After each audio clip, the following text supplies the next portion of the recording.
Hello students. आज का हमारा टॉपिक है origin of electric charge in frictional electricity. जो फ्रिक्शनल इलेक्ट्रिसिटी है उसमें जो इलेक्ट्रिक चार्ज है वो कैसे ओरिजिनेट होता है, आज का हमारा टॉपिक ये है, इसमें पढ़ेंगे हम। When two different objects are rubbed together they get electrified।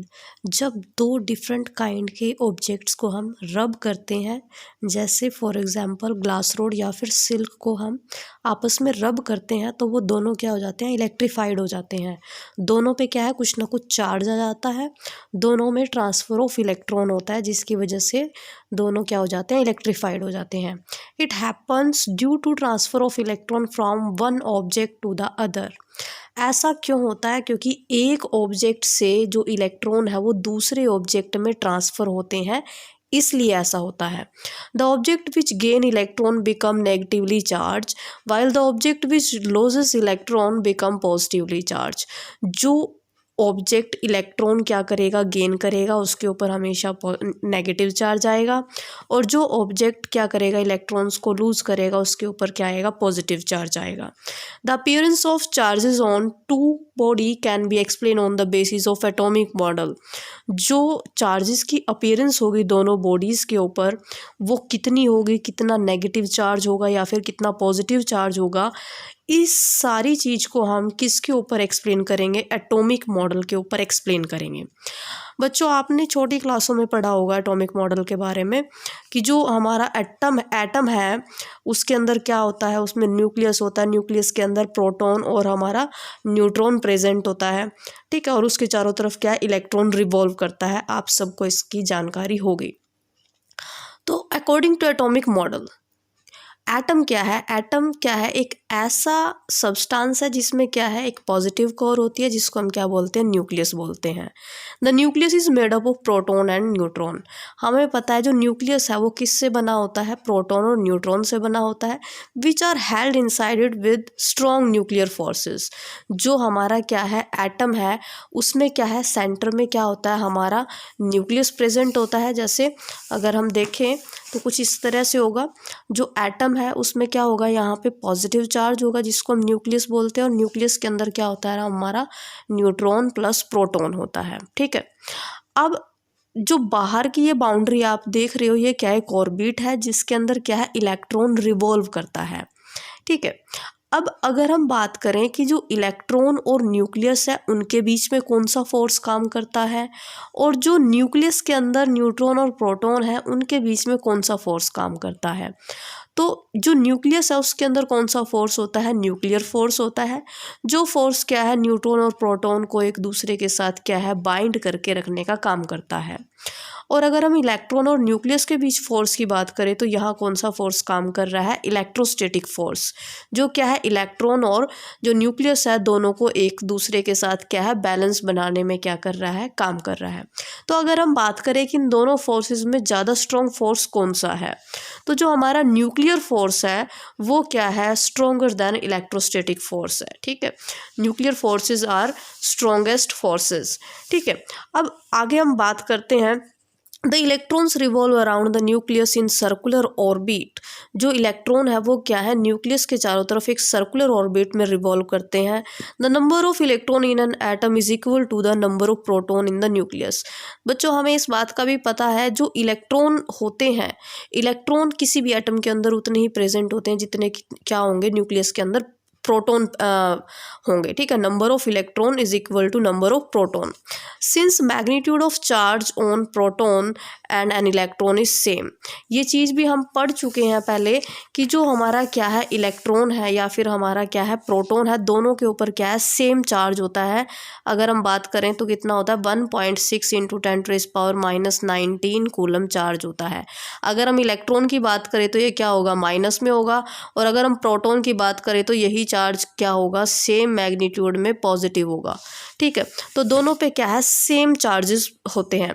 अब इसके बाद अगर हम हम बात करें आगे तो क्या है, the electrostatic force of attraction between electron and the nucleus is much weaker as compare to nuclear force between proton and neutron constituting the nucleus. जो इलेक्ट्रोस्टैटिक फोर्स ऑफ अट्रैक्शन है, जो इलेक्ट्रॉन और न्यूक्लियस के बीच में काम करता है, वो क्या होता है, वीकर होता है एज कंपेयर टू जो फोर्स क्या है प्रोटॉन और न्यूट्रॉन के बीच में काम कर रहा है, ठीक है। Because of this whereas it is practically impossible to remove proton from the nucleus and electron can be easily remove from an atom. और इसी वजह से क्या है, जो न्यूक्लियस के अंदर प्रोटॉन है उसको न्यूक्लियस से बाहर निकालना क्या है, इम्पॉसिबल है, क्योंकि वो फोर्स क्या है, स्ट्रॉन्गेस्ट फोर्सेस है, जिसकी वजह से हम न्यूक्लियस में से प्रोटॉन नहीं निकाल सकते।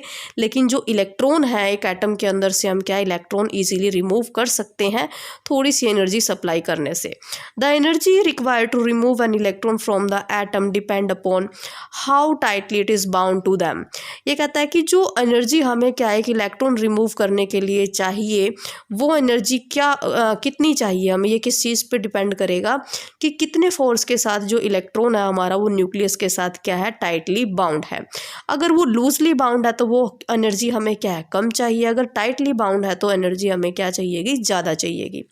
अब अगर हम आगे बात करें तो क्या है, Let us now explain the appearance of charge on a glass rod and silk।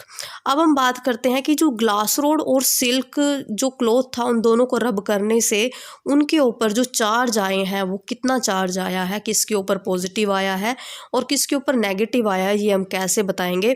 तो हम इसको एक्सप्लेन करेंगे।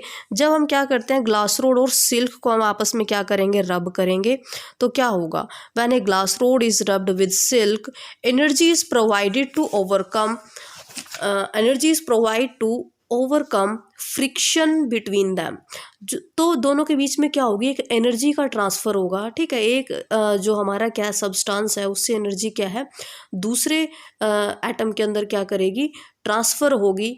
लेकिन होगी कैसे, जब क्या करोगे आपस में आप उसको रब करोगे। रब करने से क्या हुई है, एक एनर्जी जनरेट हुई है। The energy so provided tend to remove electron from both the glass rod and silk. ये कहता है कि जो एनर्जी है वो दोनों जो आपस में क्या कर रहे हो आप, ग्लास रोड और सिल्क को आप क्या कर रहे हो, रब कर रहे हो, उन दोनों में क्या करेगी, जो इलेक्ट्रॉन्स है उसके ट्रांसफ़र करने का काम करेगी। In a glass rod electron are less tightly bound as compare to those in silk. ये कहता है कि अगर हम ग्लास रोड की बात करें तो ग्लास रोड में जो इलेक्ट्रॉन्स है वो क्या है, loosely bound as compare to silk cloth. As a result, the electron get removed from glass rod and are transferred to silk। तो क्या होगा, जो इलेक्ट्रॉन है वो क्या है, इजीली ग्लास रोड में से निकलेंगे और सिल्क क्लॉथ की तरफ क्या हो जाएंगे, ट्रांसफ़र हो जाएंगे। As the glass rod loses electron, it become positively charged। जैसे ही जो ग्लास रोड है वो क्या करेगी, इलेक्ट्रॉन्स को उसमें से इलेक्ट्रॉन निकलेंगे तो उसके ऊपर क्या आ जाएगा, पॉजिटिव चार्ज आ जाएगा। और जो सिल्क है उसके ऊपर क्या आ जाएगा, नेगेटिव चार्ज, क्योंकि वो क्या करेगा, गेन ऑफ इलेक्ट्रॉन करेगा। It therefore follow that in the charging process due to rubbing the appearance of charge is due to actual transfer of electron। ये कहता है कि इसलिए क्या है, इसमें क्या होता है, जब हम रबिंग करते हैं तो रबिंग करने से क्या होता है, जो चार्ज है वो क्या होता है, ट्रांसफ़र होता है एक एटम से दूसरे एटम में, ठीक है, या फिर एक जो हमारा ऑब्जेक्ट है उससे दूसरे ऑब्जेक्ट के अंदर इलेक्ट्रॉन्स का ट्रांसफ़र होता है। अब आगे हम बात करें तो क्या है, it may be pointed out that when two object are charge by rubbing them together. ये कहता है कि जब हम दो चार्ज ऑब्जेक्ट को क्या करेंगे, एक दूसरे के साथ रब करेंगे तो क्या होगा, दोनों क्या करेंगे, कुछ सब्सटेंस का या फिर कुछ जो इलेक्ट्रॉन्स है उनका क्या करेंगे, ट्रांसफ़र करेंगे। तो इलेक्ट्रॉन्स का क्या है, अपना मास होता है। It is because electron are material particle having a small finite mass and in the rubbing process electron are transferred from one object to other. हमें पता है जो इलेक्ट्रॉन्स है उनके ऊपर क्या होता है, उनका अपना चार्ज होता है, उनके ऊपर क्या है, एक मास भी होता है उनका खुद का, लेकिन वो मास क्या है, बहुत स्मॉल है। लेकिन जब इलेक्ट्रॉन एक एटम से दूसरे एटम में ट्रांसफ़र होंगे तो थोड़ा बहुत क्या है, उसके अंदर जो मास है उसमें भी क्या आएगा, डिफरेंस आएगा। The positive charge appearance on the object which loses electron. ये कहता है कि जिस एटम के ऊपर पॉजिटिव चार्ज आया है जिस ऑब्जेक्ट पे, वो क्या करेगा, इलेक्ट्रॉन्स को लूज करेगा। Hence the mass of positively charged object is less than its original mass. तो जो उस एटम का ओरिजिनल मास था, अब उसके अंदर से इलेक्ट्रॉन्स क्या है ट्रांसफ़र होकर दूसरे एटम में चले गए हैं, तो उसका मास क्या हो जाएगा, कम हो जाएगा। जो उसका एक्चुअल मास था उससे क्या हो जाएगा, कम हो जाएगा।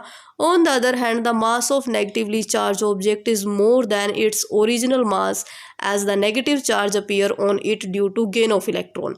और दूसरा जो हमारा ऑब्जेक्ट था जिसने क्या किया, इलेक्ट्रॉन्स को गेन किया है, उसके ऊपर क्या आएगा, नेगेटिव चार्ज आएगा।